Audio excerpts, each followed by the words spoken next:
Hi, Alan here for Old English Outfitters. So today we're going to take a look at the Winchester Wildcat, 22 semi-automatic rifle that Winchester kicked out here a couple of years ago. Very interesting gun. First time we had a chance to shoot it today. Shoots fine, like a lot of 22s. It's the features of it that kind of set it apart from a lot of other things that are out there. Construction's pretty straightforward, pretty common. We've got a polymer buttstock and forend, all stock, common thing that you would see. You've got a metal barrel, of course, and then you've got kind of a polymer upper receiver here that the bolt reciprocates in. Starting from the back here, on this stock, it does not have a rubber recoil pad, not like 22 needs one anyway, right? It does have some slots in the piece that's on the back, so it enables it to kind of, it's not slippery, it's not slick, okay? There's a kind of a cheek piece right here. Nothing adjusts on this. It's just kind of set up so it widens the top of the slide of the stock a little bit, so it gives you good cheek weld. Moving forward from there, you got a peep sight on the back of the receiver. The peep sight is windage and elevation adjustable. On the back of the stock here, by the way, it says Wildcat. They've got that molded in there. Wildcat, like Winchester's 22 caliber rifle ammunition that they call Wildcat, right? So kind of same thing. This slot on the front of the, in front of the peep sight and on top of the receiver is set up so you can put your favorite sight up there. Red dot, rings for a conventional scope, whatever you want. The peep sight will come off if you put a scope on there and you had it really low or something, or the scope was sized so that you needed to, you just take this off. Charging handles over here on the right side of the gun, pretty conventional. The barrel up here at the front has just a simple blade, front sight, got just a slight little rounding to the top of it. That's pretty common for just a simple blade sight on a 22 rifle. Those are pretty standard features. Now the rest of this is kind of interesting because they've done some really cool little thinking on this. They kept the weight down by cutting out this piece on the back of the stock, and if you look at the bottom of the trigger guard, it's even cut out too. So everything stays very, very streamlined, very light. The whole thing weighs right at 4 pounds, so pretty light even for a 22. It uses a 10-round rotary magazine. This is basically the same type of magazine that Ruger 1022s have used for 50 plus years. But Winchester put a little bit of an innovation on this magazine. First of all, it will hold the bolt open on the last shot. Second of all, on the side of it here, we've got a little wheel right there. Well, when you turn that wheel, when you push it, it advances the rotary piece inside, so when you slide your first round in, you can turn that and it pulls that round down a little bit and makes it very easy to load the rest of the magazine. Interesting idea. Notice how it's kind of red outlined. And if we look at the magazine well itself is kind of red and outlined. This red piece that's on the front of the trigger guard enables you to lock the bolt open. If I can get it in the right spot, there we go, enables it to lock the bolt open. The safety is a simple push button on the back side of the trigger guard.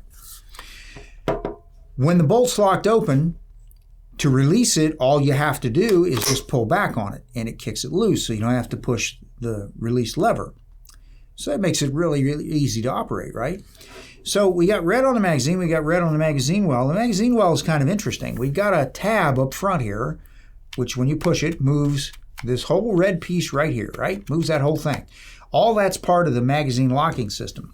So if you put the magazine in it, the 10-rounder, you can take it out by pushing this front lever, but it's easier and faster if you put your thumb on one side, your finger on the other, and just pull that back. If I can get this around where he can see it on the camera, if I just pull that back, it drops the magazine right into your hand. Pretty neat little idea. So you can just pull this back or you can rotate that. Remember I said it's a Ruger 1022 magazine pattern. 15-round Ruger 1022 magazine. That goes in and works just fine. We fired rounds out of it out on the range today. No problems at all. Works great.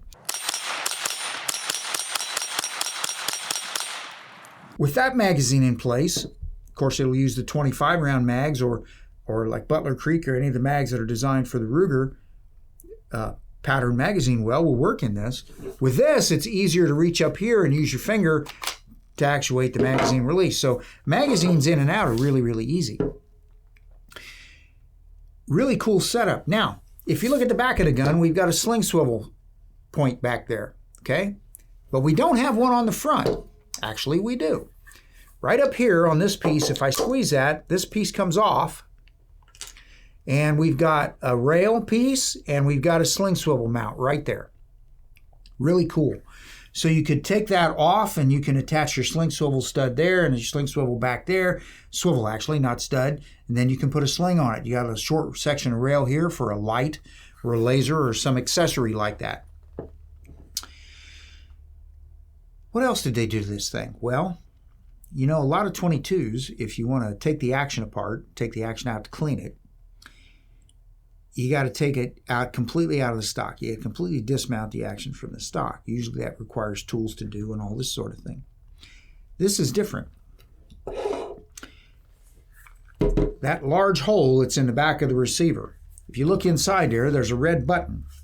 It's pretty easy to push with the end of a pen. If I push that, I'm going to get this around here where I can do it. If I push that with the end of the pen, push it forward, I can pull the entire action completely out of the rifle. There it is. The bolt piece, this is kind of ingenious, just rotates up. You don't have to take it out. So there is the firing mechanism. You can get to everything you need to clean it. You could dismount this if you needed to, if you really had to scrub it out. Oh, and very interesting too, right here on the other side of this, we've got two Allen wrenches. A larger one to take the rest of the stock pieces apart if you wanted to dismount it further, and a small one for the sight adjustment on the rear one. You could also take the front sight completely off if you had a scope or something on, you just didn't want it on there. There where you can really see how that magazine mechanism works. Very, very interesting. From here, once you've taken that out, you can run your cleaning rod through this large hole in the back of the receiver and clean the barrel completely from breech to muzzle like you're supposed to. And you can get to everything in there to clean it really easy with that firing module completely out of it. Ingenious idea. Works pretty good. When we put this back together, on the front of this, there's a little tab right there, which is going to go into the tab slot that's right there. Make sure the bolt stays up, because when we put it back in, we want it to kind of go right through the ejection port, right where it came out of. I'm going to turn around so I can see what it is I'm doing.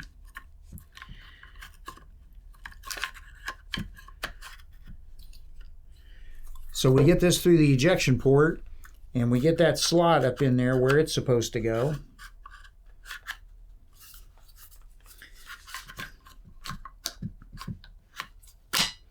And it just pushes right back in place.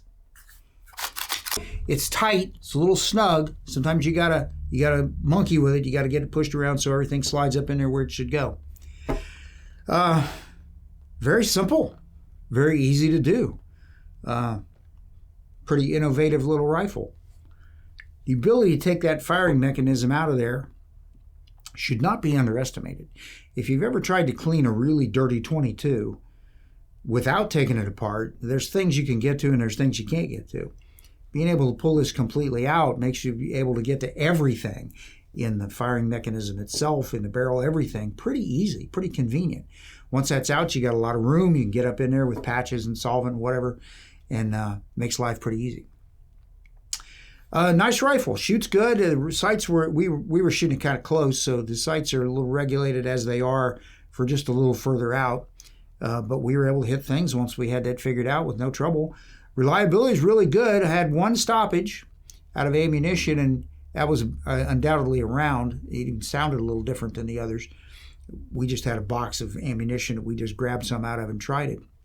Both magazines, the 15-round Ruger and the 10-round Winchester, worked as they should.